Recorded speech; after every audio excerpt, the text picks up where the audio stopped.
Sanctus, Sanctus, Sanctus Dominus Deus Sabaoth. Bapak, Ibu, dan saudara-saudariku yang terkasih dalam Tuhan kita Yesus Kristus, salam sejahtera untuk kita semua. Berkat Allah yang Maha Kuasa senantiasa menyertai kita. Marilah kita mendengarkan dan merenungkan bacaan-bacaan kitab suci hari Senin tanggal 19 Mei tahun 2025. Dalam nama Bapa dan Putra dan Roh Kudus. Amin. Bacaan pertama dari Kisah Para Rasul bab 14 ayat 5-18. Waktu Paulus dan Barnabas berada di Ikonium, orang-orang Ikonium yang telah mengenal Allah dan orang-orang Yahudi bersama-sama dengan pemimpin-pemimpin mereka menimbulkan suatu gerakan untuk menyiksa dan melempari Paulus dan Barnabas dengan batu.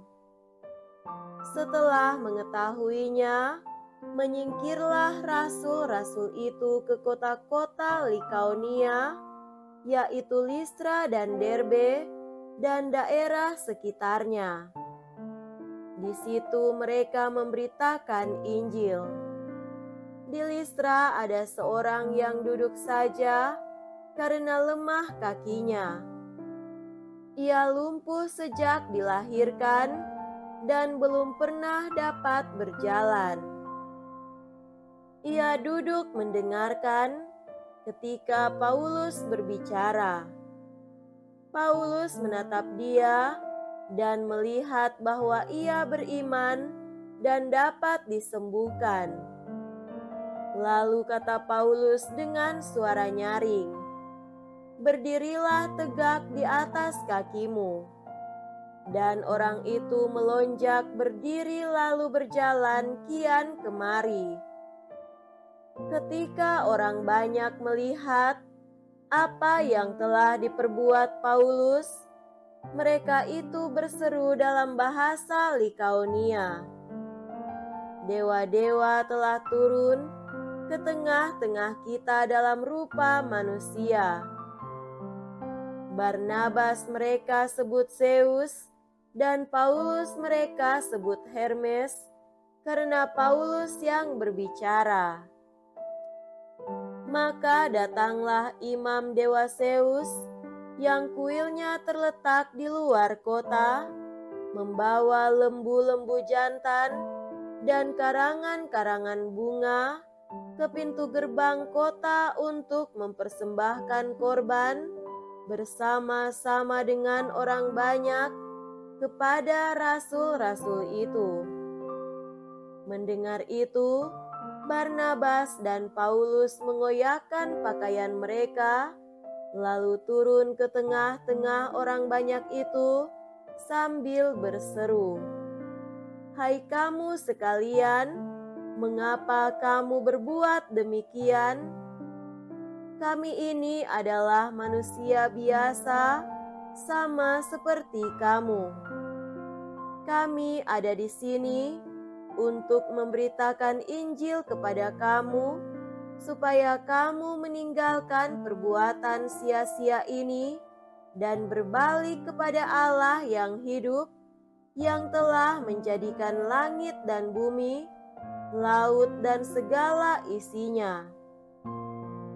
Dalam zaman yang lampau, Allah membiarkan semua bangsa menuruti jalannya masing-masing, namun Ia bukan tidak menyatakan dirinya dengan berbagai-bagai kebajikan, yaitu dengan menurunkan hujan dari langit dan dengan memberikan musim-musim subur bagi kamu.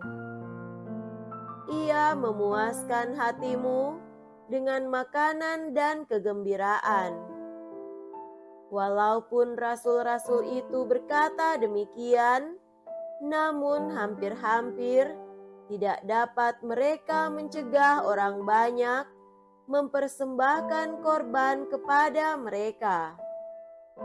Demikianlah sabda Tuhan. Syukur kepada Allah. Semoga Tuhan beserta kita sekarang dan selama-lamanya. Inilah Injil suci menurut Santo Yohanes. Dimuliakanlah Tuhan. Injil Yohanes bab 14 ayat 21 sampai 26. Dalam amanat perpisahannya, Yesus berkata kepada murid-muridnya, "Barang siapa memegang perintahku dan melakukannya, dialah yang mengasihi aku. Dan barang siapa mengasihi aku, ia akan dikasihi oleh Bapa-Ku, dan aku pun akan mengasihi dia, dan akan menyatakan diriku padanya." Yudas, yang bukan Iskariot, berkata kepadanya, "Tuhan, apakah sebabnya Engkau hendak menyatakan dirimu kepada kami dan bukan kepada dunia?" Jawab Yesus, "Jika seorang mengasihi aku, ia akan menuruti firman-Ku. Bapa-Ku akan mengasihi dia, dan kami akan datang kepadanya dan diam bersama-sama dengan dia. Barang siapa tidak mengasihi aku, dia tidak menuruti firman-Ku. Dan firman yang kamu dengar itu bukanlah daripadaku, melainkan dari Bapa yang mengutus aku. Semua itu kukatakan kepadamu selagi aku berada bersama-sama dengan kamu. Tetapi penghibur, yaitu Roh Kudus, yang diutus oleh Bapa dalam namaku, dialah yang akan mengajarkan segala sesuatu kepadamu dan akan mengingatkan kamu akan semua yang telah kukatakan kepadamu. Demikianlah sabda Tuhan. Terpujilah Kristus. Saudara-saudariku yang terkasih dalam Tuhan kita Yesus Kristus, tema renungan kita pada hari ini adalah membuang ego demi kasih yang sempurna. Panggilan kita sebagai orang beriman adalah untuk mewujudkan kasih dan kebaikan Tuhan di dalam kehidupan kita. Kasih hanya akan menjadi sebuah konsep apabila tidak disertai tindakan.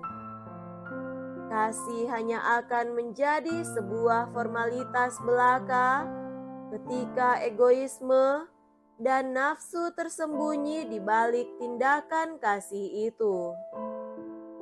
Kasih menuntut dari kita pengorbanan dan kesetiaan, dan kasih selalu mengharapkan adanya ketulusan.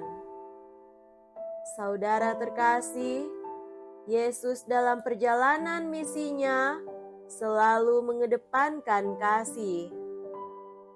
Hal itu terlihat dari setiap sikap dan tindakan serta pengajarannya kepada orang-orang pada masa itu, terutama mereka yang lemah, miskin, sakit, dan menderita. Dia ingin menunjukkan contoh dan teladan kepada para pengikutnya agar mereka dapat berbuat seperti yang dilakukannya.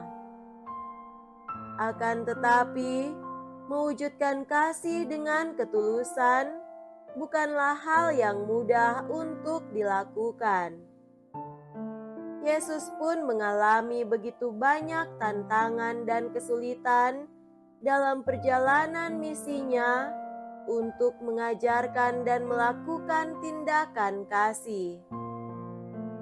Ada banyak protes dan pertentangan yang terjadi karena tindakan kasih yang dibuat oleh Yesus, dan bahkan sebagian orang begitu membenci dan mencoba untuk menyingkirkan Dia. Terhadap semua itu, Yesus tidak pernah sekalipun menyurutkan tindakan kasih itu.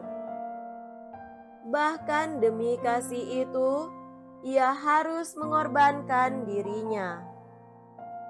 Saudara-saudariku terkasih, kita adalah pengikut Kristus yang atas cara tertentu mempunyai tugas dan panggilan yang sama untuk mewujudkan kasih itu dalam kehidupan kita. Kita tidak dapat menutup mata pada kenyataan bahwa terkadang tindakan kasih itu mendapat banyak tantangan dan masalah.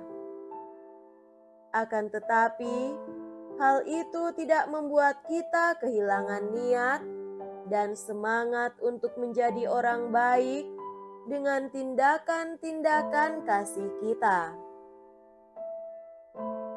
Tindakan kasih itu akan menjadi sempurna sebagai orang beriman ketika kasih itu kita tunjukkan juga kepada Tuhan dengan senantiasa setia datang kepadanya, baik lewat doa maupun ekaristi.